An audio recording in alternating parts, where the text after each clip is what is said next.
So I'm simply just taking the associations of one planet, seeing how it's affecting the way one thinks and one's alertness. So for me, a big success was being alert of some idiot who did something wrong to me and being aware I can't be mad. Why be mad? And the mad's only making me smaller. And I said, okay, I have to stop thinking about it. And how do I stop thinking about the negative things or the bad things that happen or start reacting to it? And how do I forgive or bless? Like these are mental puzzles that disturb my consciousness. Yet in the middle of all that angst or that intensity, I've accomplished a lot of things by driving my mind and working to prove that what I knew was right or good. So, I mean, in any science or in any field, there's going to be one, you're going to have a few people at the top that are really good, and it's like a pyramid. You're going to have a lot of people at the bottom know a little bit about it. They don't really know that much about it. Everything's like that. But it's hard to tolerate when someone's not right, but at the same time, it's hard to accept it if I'm not right. This is my thinking about what I'm doing. Do you realize what you're doing? That's a Jupiter thing. What are you doing? Why do that? Why not do that? Yes, we have to do this. I mean, I get in a board, if I sit in a board meeting and there's 10 people, 10 people at this board, and there's like always a couple of idiots that are just slothful, sleazy, trying to push their venue. Then there's some people trying to just get the meeting done. And I usually run into some injustice comes up. I get really mad at the stupidity or injustice. As soon as you get mad at the injustice, you say something. As soon as you say something in a board meeting, you care enough that you have to take on the commitment, and you get pulled into something for the next few years because of something you said. That's one of the ways my Mars Mercury works. I won't go on many board meetings anymore. I've done that too many times. And the pattern, I recognize the pattern. Yet, if you're alert, and you have moments when you're alert to what you're doing, I've had very many physically assertive moments that could have been life and death that I got through, and I did. You might call it heights of stupidity in some ways, but I remember once I was taken to, how are we doing for time? Okay, so once I was taken to, I was hitchhiking across Canada. I was a young man. I was taken out. These guys took me to this big waterfall out near Thunder Bay. And this waterfall, it was not the big one, but it was one it's really a small waterfall. It's only about 10 feet across, maybe 20 feet across maximum, but it goes down about 40, 50 feet. So it looks, and at the bottom, it looks really narrow across. Now, these guys got there and said, okay, let's go for a swim. And they jumped into the falls. They were from there. They'd done it before. I'd never done it. I was terrified. And they said, come on. I'm standing on the edge of the cliff. So I jumped down into the falls. At the bottom, there's these falls go down. There's all the bubbles where it comes up. Do I dare do it or not? And I'm sat there frozen for a few minutes. And then finally I said, if I don't do this, this is going to bother me for the rest of my life.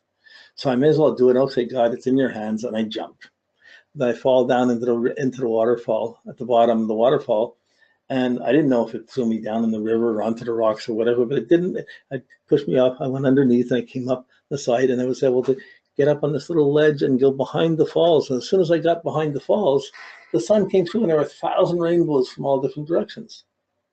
So it's like one of the incredible experiences from having the guts or the stupidity to go do that. But so if a chance to put my thoughts into action, I'll usually take the action rather than not. And that gets some people mad. So it's a competitive mind. That's the Mars on the Mercury. So when you're trying to talk, I'll talk for effect. I want to prove my point. So when I'm trying to prove my point, I may exaggerate a little bit. So when I jumped into the waterfall and I caught to the behind it, maybe there were 20 rainbows, not 1,000 rainbows. But I still saw the rainbows coming through. But for the effect, I have a tendency to embellish, which is good for a storyteller or a writer. But it tends to exaggerate. Okay. So if Mercury is your guidance system and you're thinking how you're thinking, acting too much before you're thinking can affect your clarity of where you're going and what you're going to do.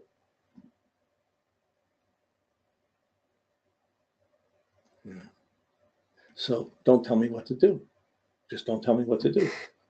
When I was married, if I was picking up the garbage and taking it out to go drop it on the side of the sidewalk, even if I'm halfway there and the wife called out and said, "Hey, honey, will you take the garbage up?" I would drop it on the spot. I wouldn't take it the rest of the way. I'd walk in. There's attitude. There's a Mars Mercury. Don't tell me what to do. I was doing it. I was always just, yeah, it was my instinct is to be threatened or challenged by those type of things. That's a severe part of me. That's not, it's, my intelligence is tied up to that and to making it happen, to try and do things. It drives me to write things, to do things, but there's a harsh side to that. Okay. So that impatience, that restlessness, that pushing ideas, speeding up, speeding too much, I always drive fast. You know, like, well, usually I try and stay within 20 kilometers of the speed limit, so it's not points. But that's, anyways, any one of these can go on longer, but I want to, when you get to Jupiter, Jupiter's the understanding. It exaggerates, it expands the thinking. So when Jupiter is stressful to Mercury, it makes one exaggerate even more than Mars. Mars is exaggerating to prove a point. Jupiter is talking and embellishing and adding things. I understand this, I understand, talking about this, that. It's speculating and it's almost exaggerating way too much. It usually takes an understanding and acts on it too soon before it's really assimilated the understanding. So wrong decisions and confused decisions can be made by that Mercury Jupiter. So there's a tendency to gamble or exaggerate and take it an idea as far as it can. This is right, I should do this. And I'm born again, so now everyone has to think like this, has to be like, it can be so many ways to Jupiter. I have Mars and Jupiter and Mercury all conjunct. And Saturn and Pluto squaring. So I got tons of aspects on this. I'm not trying to talk about me, but you're processing this and you're trying to get these layers sorted out. So if your guidance system, if your sense of what's right and wrong, Jupiter, your principles, are challenging your Mercury, if you have wrong principles, which are problems with principles, which we usually would have, those wrong principles will guide your actions. And you think, I can think like this, what's wrong? Everybody's doing it, why can't I do it? So the mind loses some discrimination by trying to exaggerate too much. Thinks it understands too much. And it can make, I can spend this much money, I can go this far, you're going to, your mind is being put too far out into the world when really it works best when you're sifting through what's my memories, what are my values, what's my confidence. That's the mind strong. When it's going out, what am I doing? What do I understand about what I'm doing? You know, as soon as someone says to me, "What are you doing?" My first reaction is anger, Mars, Mercury. What? Why are you saying that to me? How dare you question me? And then my Jupiter comes in and I get self-righteous about it. I know what's right. How could you? I would start getting in that exaggerated state. It magnifies the anger and the both of them pile up onto my Mercury till I get a headache or a self-destruct or something falls apart. And then I learn I wasn't exactly right. I have to change that. So for me, it's in fixed signs. They build up to fixed battles, but the Jupiter exaggerates the way you perceive. So you're talking too much, you're thinking too much, you're trying to multitask too much or coordinate or imagine what everybody's doing, you're minding everybody's business too much. It's hard to be quiet when your mind is going like that. It's hard to be alert to the moment when you're always trying to anticipate all the things you can do. Same thing, that's why Mercury rules Virgo and Gemini, because there's individual analysis or individual thinking. But in Sagittarius and Pisces, whether it's philosophical, Mercury thinks it knows, but it's often off track. It doesn't really see it properly.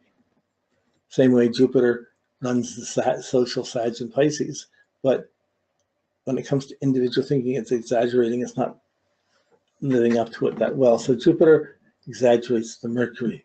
And then, so if your Mercury is depressed, it magnifies the depression. If Mercury's caught into a lustful thing and thinking it's working on Venus, the Jupiter is going to magnify that. And that's going to be normal for the person. When they get out of their family and start going out to the world, they're going to be trying to carry that with them. And they're not going to get the same feedback from everybody that might have got from their home, or it takes a different form. So a writer, someone getting paid by the word, having Mercury, Jupiter, a lawyer, Mercury, Jupiter, getting paid by the word, well, they get a lot of money. Be hard to be quiet. It could be overly optimistic all the time, even in difficult situations. So it could be part preacher. But those are outer things more than inner things. So when the Jupiter exaggerating the mental perception, and the mental perception being affected by Venus and Moon, and it's hard to, there's a tendency to be more philosophical and abstract, or rather than to be really clear. You think you're seeing it clearly, but not always.